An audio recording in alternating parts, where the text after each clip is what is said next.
Now, defense lawyers in the trial of former top officials of the National Communications Authority are demanding access to what they call crucial documents to enable them cross-examine a former director of finance at the authority, Dr. Isaac Ani. The crucial documents, according to the defense lawyers, are minutes of the NCA's Finance Committee's 42nd meeting. They say would help them to unravel or actually get to counter claims made by the state's second witness. Here's more in this report. Lawyer for former NCA board chairman Eugene Bafo-Boni, Thaddeus Sori, has over the past 4 court dates been cross-examined Dr. Isaac Ani. He has so far been questioning his credibility, leading him on 2 occasions to suggest to the witness he was being untruthful. Dr. Ani disagreed on both occasions. This trend of cross-examination continued on Tuesday as lawyer Sori submitted documents to show that Dr. Ani had taken part in meetings where the issue of procurement of cyber surveillance equipment had been discussed extensively. The payment of the $4 million and whether the NCA's board approved the transaction also took center stage, with Dr. Ani maintaining the transaction would have been appropriately captured in the NCA's records if the board had approved it. Mr. Sori then asked the court directs prosecutors to furnish him with the NCA Finance Committee's 42nd meeting minutes. Another defense lawyer, Godwin Tamaklo, who was yet to have a stand with a witness, also made a similar application. He explained the minutes of that meeting will show that top officials of the NCA had extensive discussions on the monies paid the private firm. Justice Eric Che Bafo adjourned the case to October 25. He, however, urged lawyers to make requests formally to minimize avoidable adjournments of the case. Now, all 6 workers who were injured in Monday's accident at the Legon Mall here in Accra are still on admission in hospital. 2 of them said to be in critical condition are at the 37 Military Hospital, whilst the remaining 4 are at the Legon Hospital. 1 other worker died in the incident after a floor they were forming with concrete collapsed. Patronage of the mall itself had declined significantly when Joy News visited on Tuesday, with the workers there expressing concern about their safety. Maxwell Agbagba was there in our reports. We're currently here behind the Legon Mall where the incident happened yesterday. One of the beams that came crumbling down is still hanging there. We understand some scaffolds also came crumbling down, with 6 workers getting injured in the process. 1 worker died. The injured were rushed to the Legon Hospital. Some of them were told, but later referred to the 37 Military Hospital. Police officers have cordoned off the scene here. There's no worker in sight. This place looks deserted. Now, if you go inside the mall itself, the Tesbury supermarket, which is quite a busy place around this time, is also closed. There's a notice put up by the EPP bookshop informing their clients that they will not be open for business today. They say business would continue tomorrow, and that is because of what they describe as structural issues. The only shop opened here is the unrest chemist. They are the only people open for business. I overheard one of the workers saying that he definitely would have to be walking around with a helmet after this incident happened. Some personnel of the Ghana National Fire Service are saying that there were no safety mechanisms put in place for the workers who were working on the extension of this mall. They say that is why there were casualties yesterday. All the people we've seen here are tight-lipped on the issue. They don't want to speak to it. In fact, the managers of the mall are also not available to speak to us on the issue and exactly what they are doing to comply with some of the directives issued by the Ghana National Fire Service. We're still waiting to hear from them, but not much of activity is happening here at the Legon Mall. The Fisheries Commission has assured the authorities have managed to contain the suspected case of fish poisoning at a Chinese fish farm at the Suchari. Several tons of fish were found dead at the farm in an incident that has caused many to stay away from the tilapia fish for fear some of the contaminated stocks may have made its way onto the market. Executive Director of the Fisheries Commission, Michael Arthur Dazi, however, says the authorities have the situation under control. Efo Evans Chimri reports. The tons of fish which died under strange conditions were buried under supervision of the Environmental Protection Agency. The EPA has, however, ruled out poisoning as cause of death. Executive Director of the Fisheries Commission, Michael Arthur Darcy, says investigations into what might have caused the mass death will be out in 2 weeks. He, however, assures surveillance is ongoing to ensure the suspected contaminated fish is not consumed by the public.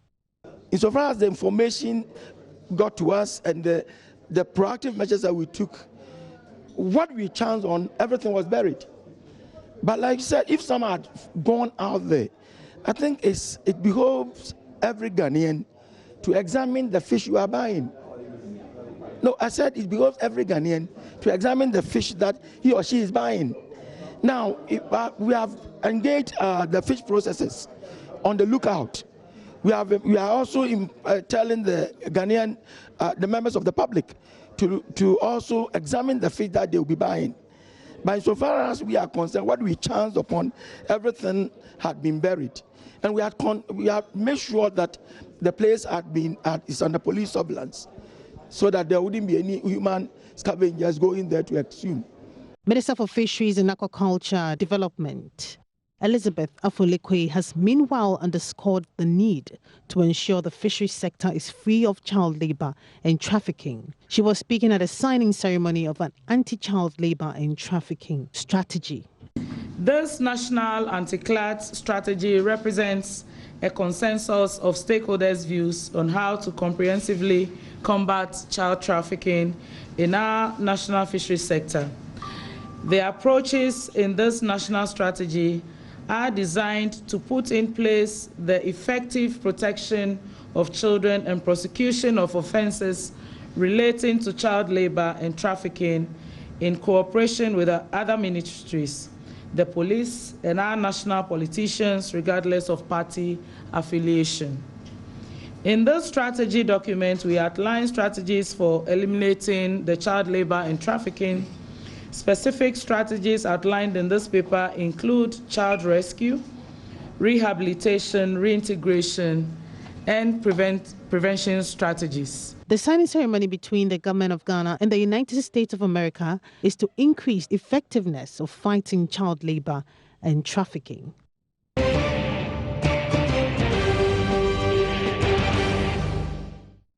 The government delegation that visited Kumasi to deliberate over the ramparts at the Kwame Nkrumah University of Science and Technology has concluded its meetings for the day.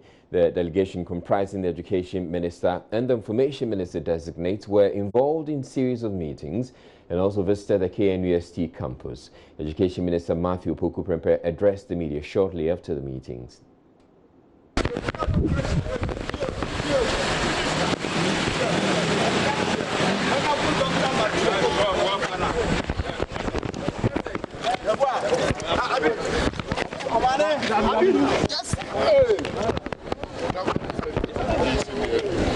Come and listen to us.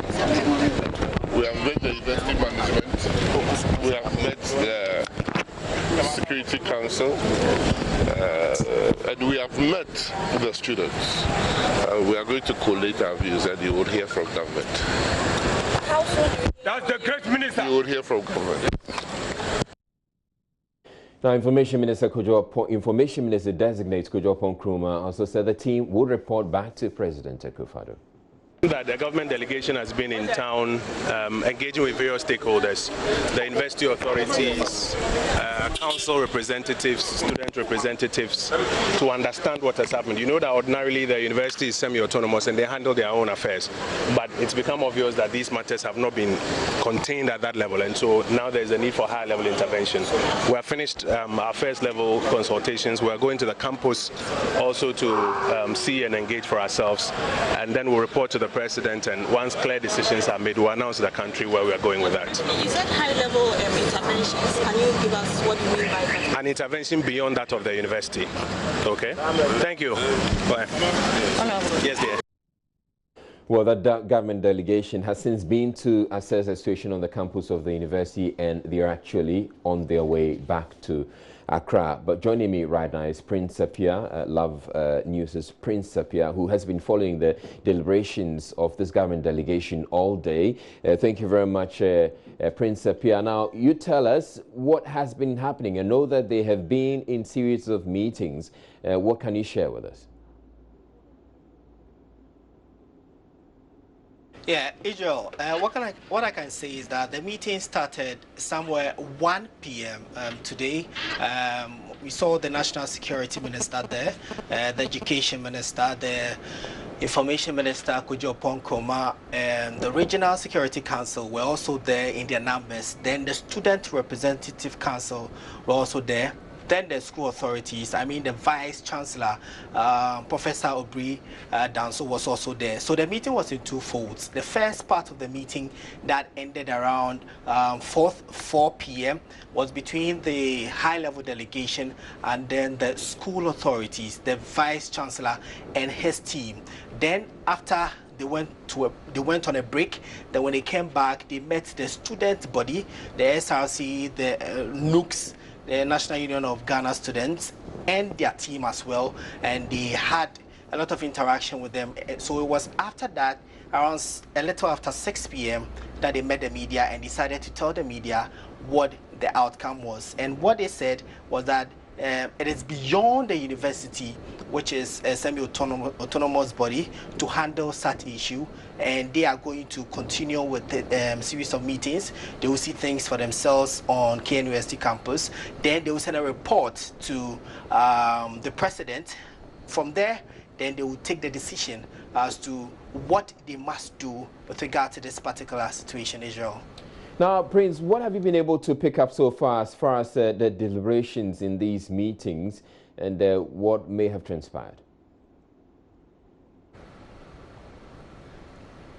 Yeah, what we are picking up is that the students made a presentation to the high-level delegation that came on a series of events, the supposed engagement, the supposed petitions that they had sent to the necessary authorities to address their grievances that they had tabled down for a number of weeks now. And then we were also told that the school authorities, the Professor Obri Danso, the Vice Chancellor, and his team also did a presentation as to the things that have been damaged and the series of engagements they have also been having with the students with regards to in the lead up to what might have happened, what happened actually to yesterday. So all those presentations were made, and the high-level delegation, the national security, also gave some advice. We're told, and they also put out some security measures and explained things to the to both parties, and we expect that at the end of the day all these things will be put into a proper use, so that a long-lasting solution will be meted out to address this particular situation. Thank you very much, Love News' Prince Sapia, bringing us that update from Kumasi. Meanwhile, the Asante Traditional Council will on Thursday meet stakeholders in the KNUST on pass to deliberate on ways to facilitate reopening of the university for academic work. A representative of the council and the chancellor for KNUST, Bantamahene Bafo Asare Wusu Amankwetia, says the university should not be allowed to remain closed for long. Meanwhile, the University Council is expected to meet in the coming days to draw a roadmap to resolve the issues. The University Relations Officer Kwame Yeboah Jr. has been briefing Love News on proceedings at a meeting chaired by the Education Minister. Love News' Erastus Asardonko reports. Students have been leaving campus in batches since morning. Though a 12 midday deadline given has elapsed, there are still pockets of them on campus. A delegation from the Menchia Palace, representing the Chancellor of the University, Otumfuo Osei-Tutu II, has been inspecting the devastation left in the wake of Monday's demonstration. The Bantamahene Bafo Asare Owusu Amankwetia says the Asante Council will invite all stakeholders on Thursday. He is going to invite the two fielding parties, the SRC, the student body, the university authorities, and they are going to sit down with them, hear both sides, and be able to dissect the issues, solve amicably whatever it is, together with government. And the most important thing he's talking about that they need is that the university will be open within a possible short time so that the students can return to school. But soon as he had finished addressing the press at the KNUST security post, some members of the local security attacked a journalist. They expressed anger at what they claim constitute biased reportage on the disturbances on campus. I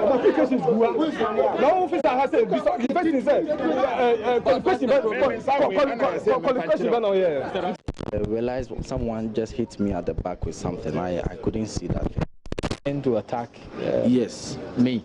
Yes, that was what they were about to do. So I was preventing them from popping up on. Meanwhile, the Vice-Chancellor of KNUST, Professor Obri Danso, has been meeting with the Education Minister, Matthew Opoku Prempeh, the National Security Coordinator, Kandapa, and members of RESEC. University Relations Officer Kwame Yeboah Jr. says the University Council is expected to meet to chart a path to reopening the university for academic work to resume. Reporting for Joy News, Erastus Asaredonko, Kumasi. Well, the true extent of destruction to property during Monday's students' protest at the Kwame Nkrumah University of Science and Technology is only now becoming apparent a day after the event. It is believed about 30 vehicles were destroyed by the rampaging students, in addition to the vandalization of the university's property. Law firm's Kwesi Debra in the following report chronicles events leading up to Monday's riots and the extent of destruction. Broken vases, shattered glass doors and windows. Not even past vice-chancellors were spared. KNUST administration tied to stakes and mauled. Kwesi Boateng is registrar. In the process, they vandalized the reception of the main administration block, offices of the Dean of Students, Finance Office, University Relations Office, and the Security Services. They also vandalized about 30 vehicles belonging to staff of the university. The students complain about alleged brutalities meted out to them by university security, acting on orders of authorities. Looking at the situation very carefully, some students have been brutalized. All these things done by security men who could be fathers of us. You understand? If you're a father and then you're acting as a security man, doing all these things, what do you think a child like you will one day do in the future? You're trying to kill us on campus. We are here for education. We cannot educate ourselves with the fear of our lives being threatened. In 2014, the then Vice-Chancellor, Professor William Otu Ellis, initiated moves to convert the two male halls, University, also known as Katanga, and Continental, otherwise referred to as unit halls, into mixed facilities. It was intended to deal with persistent acts of violence perpetrated by resident students of the two halls, both on and off campus. Professor Otu Ellis's tenure elapsed, and the mantle fell on current Vice-Chancellor Professor Kwesi Obri Danso. 2 years after his investiture, he carried out the plan. Katanga and Unity Halls received female residents. Likewise, all female Africa Hall also had males move into habitation. Katanga and Unity, they are angry. Why they are angry? If you certainly marry a woman, and we say, let the woman have the opportunities that they can support you in your home, and you don't want them, who else do you want? So you will come, and in your numbers, because we are approaching 50-50. So if you enter this university, we have 50 being women, 50 being men. The decision received high commendation from gender activists and even the Ministry of Education. spewed out. Professor Kwesi Yanka is Minister of State in charge of tertiary education. There came a time at Legon where one hall, I wouldn't mention, was out of bounds to women on the basis of certain incidents that took place within the university. But the realities dawned on the university that it was so outdated that a dynamic university as the premier university was directly or indirectly discriminating. Even if it means women could not enter into certain spaces, certain areas. But this quickly changed when those halls were converted into mixed gender halls. However, it never went down well with some students and alumni. I'm a former morning show here on campus Radio Focus FM. I've hosted the show for about 4 years, and some of these issues, when this issue started, we were condemning and trying to talk to the Vice Chancellor together with the SRC for the university to, in a way, listen to the student.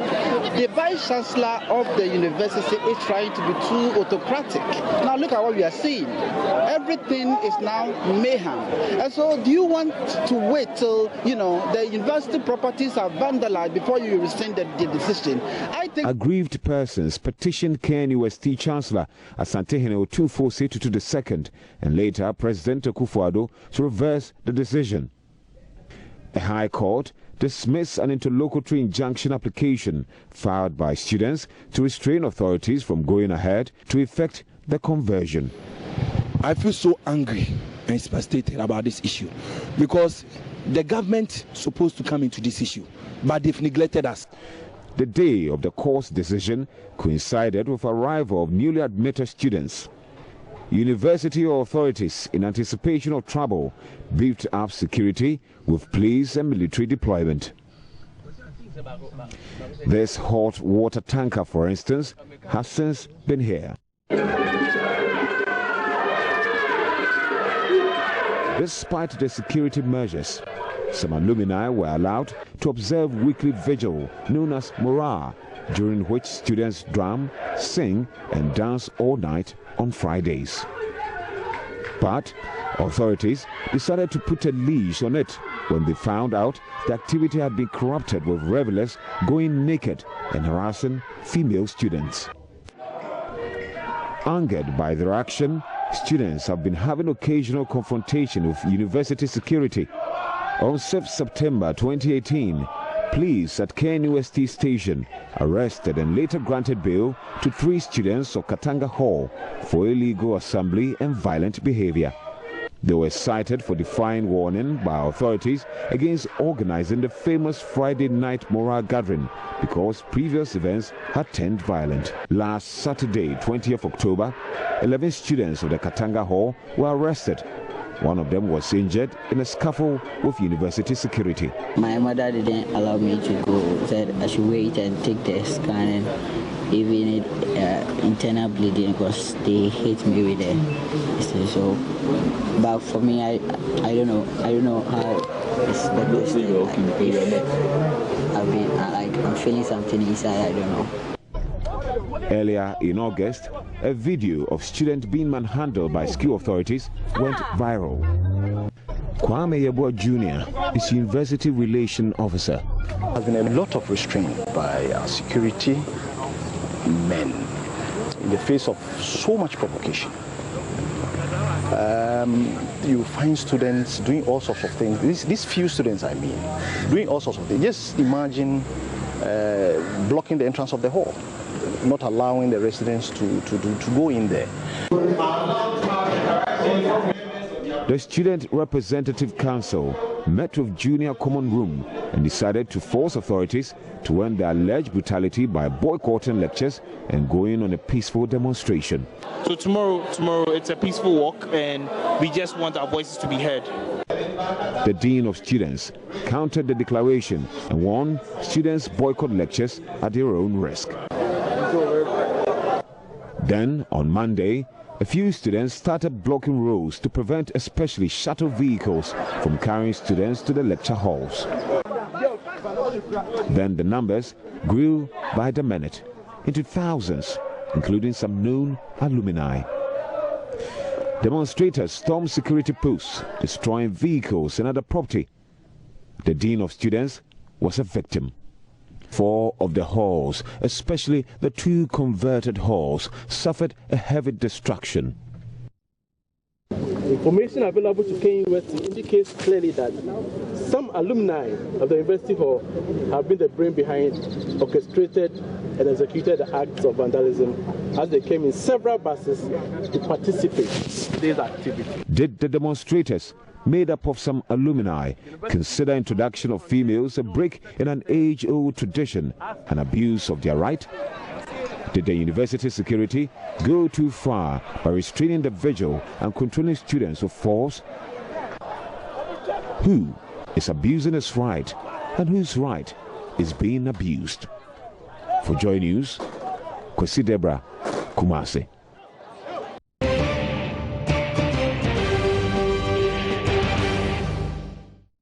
An increasing number of nursing mothers are said to be opting for baby formula instead of treating their babies to the much healthier 6-month exclusive breastfeeding.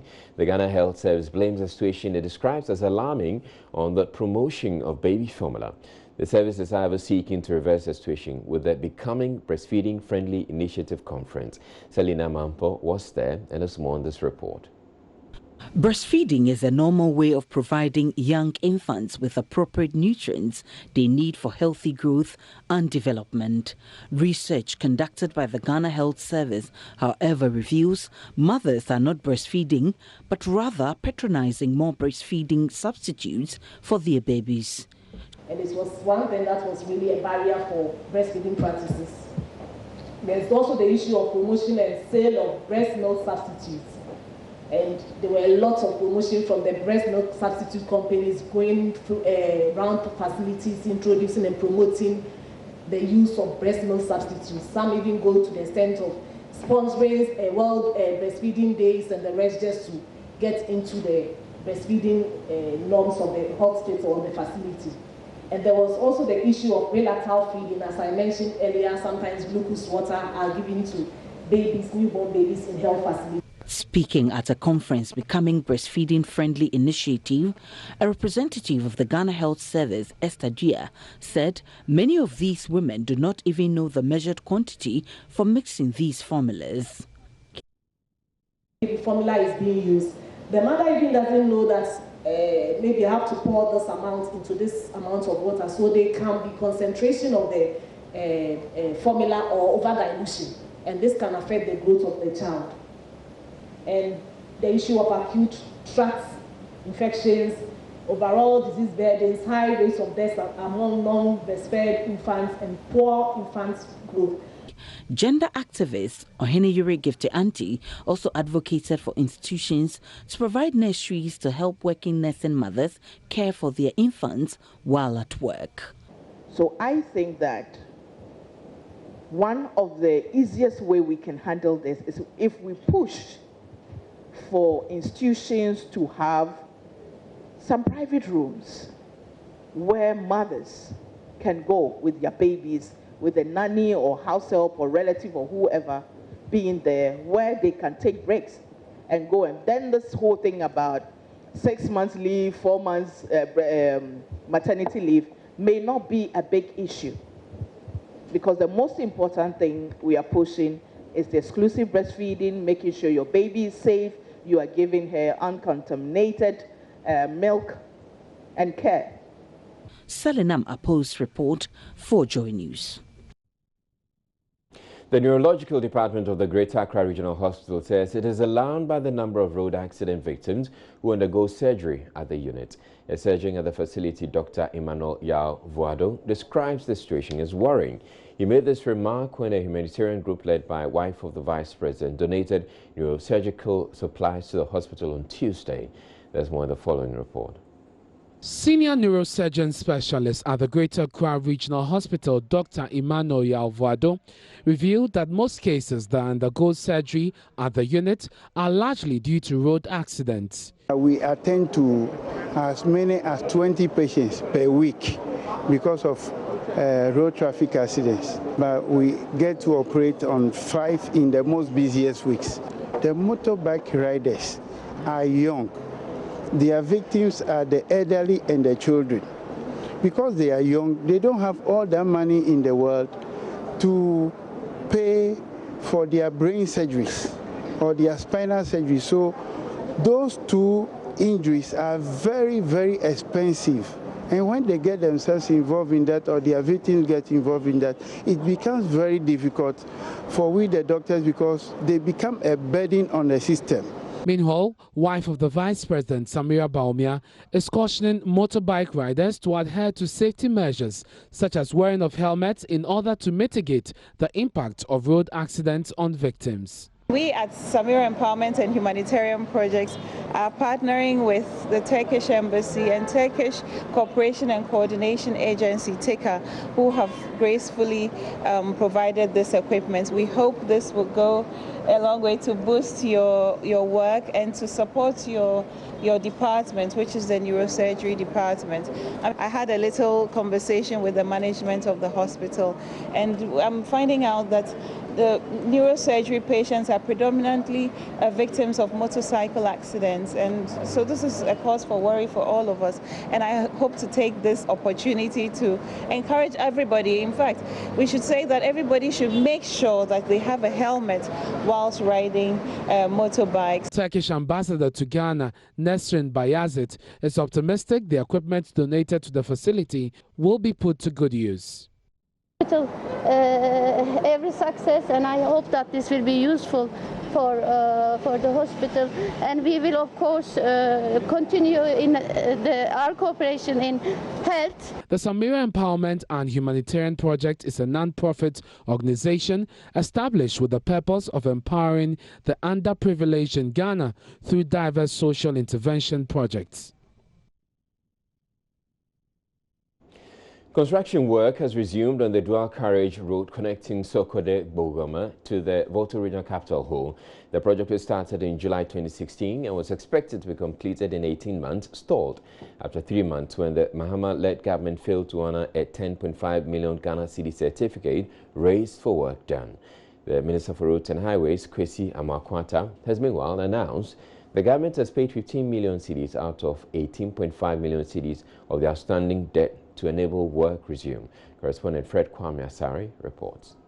The 99.1 million Ghana cedis project was awarded to the China Railway No. 5 Engineering Ghana Limited in mid-2016 under the John Mahama administration.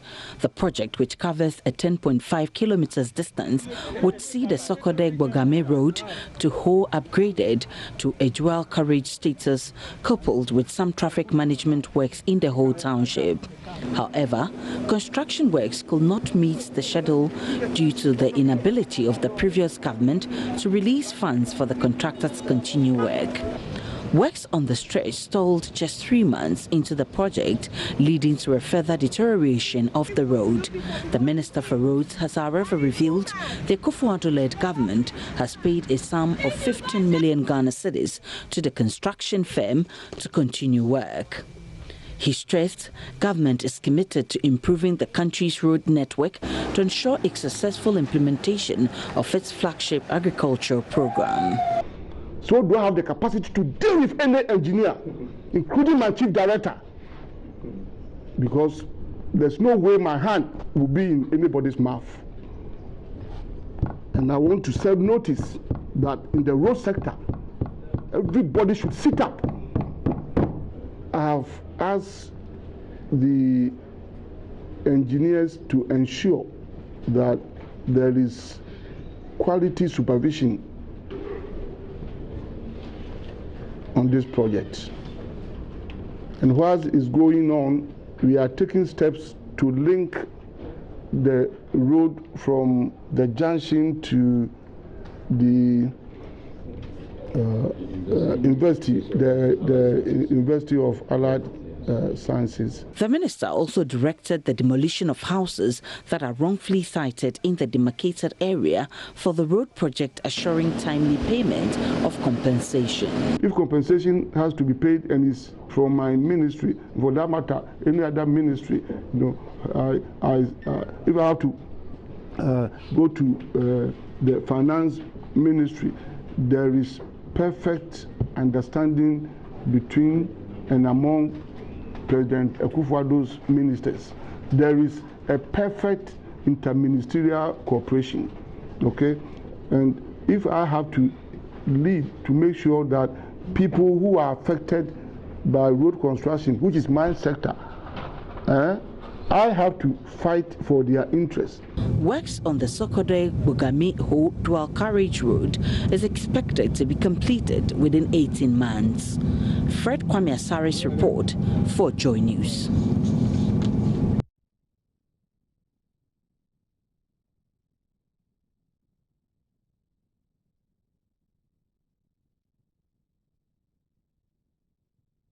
Now, despite thousands of Cs collected in tolls daily, the Accra Motorway is without a single street light.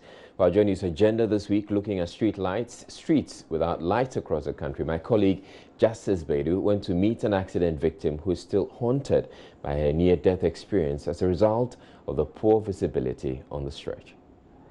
I'm still afraid of the road, and especially when I'm in public transport. I'm that person in the car who will be screaming, drive at every time. Eunice Asantua has been thanking her stars for being still alive. 2 years ago, a trotro bus she was traveling in ran into a stationary truck on the Accra-Tema Motorway.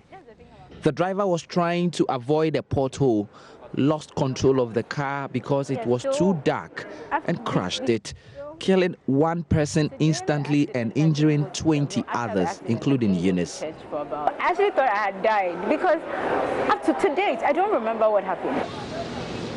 Back on the motorway, nothing seemed to have changed.